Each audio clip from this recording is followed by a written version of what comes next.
تو جب خامد اور بیوی صلح کر لیتے ہیں تو اللہ ان کے پچھلے سارے گناہ معاف کر دیتے ہیں۔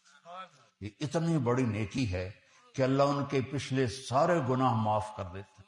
شیطان روزانہ کچہری لگاتا ہے، شیطان، اور اس کی پوری میٹنگ ہوتی ہے، وہ تخت پہ بیٹھا ہوتا ہے۔ کیا کر کے آئے ہو؟ ایک کھڑا کہتا میں نے پتھر کی پوجا کروائی، مجھے دیکھنا۔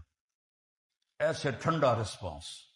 ایک کھڑا ہوتا ہے میں نے زنا کروایا، میں نے چوری کروائی، اس تو زیادہ رسپانس نہیں ہے۔ اور سارے گناہوں کی فہرستیں سناتے ہیں۔ اخیر میں ایک بھیڑتو لنگڑا شیطان کھڑا ہوتا ہے، کہتا ہے استاد جی میں میاں بیوی نو لڑایا تھا۔ وہ شاباش میرے پتر، اگاں آ جا، اوے اگاں آ جا۔ وہ بدبخت کھڑا ہو جاتا ہے، کہتا آ جا آ جا آ جا۔ پھر اس کو گھٹ کے ملتا ہے، پھر اپنے پاس اس کو بٹھاتا ہے، کہتا ظالموں کام تو یہ کر کے آیا ہے۔ دو خاندان تباہ ہو جائیں گے جب میاں بیوی لڑیں گے۔ شرابی کی شراب اس کے ساتھ، زانی کا زنا اس کے ساتھ، جواری کا جوا اس کے ساتھ، میاں بیوی کی لڑائی خاندانوں میں۔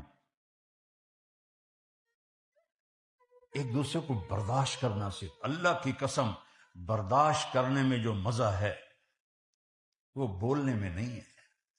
کیا ہے؟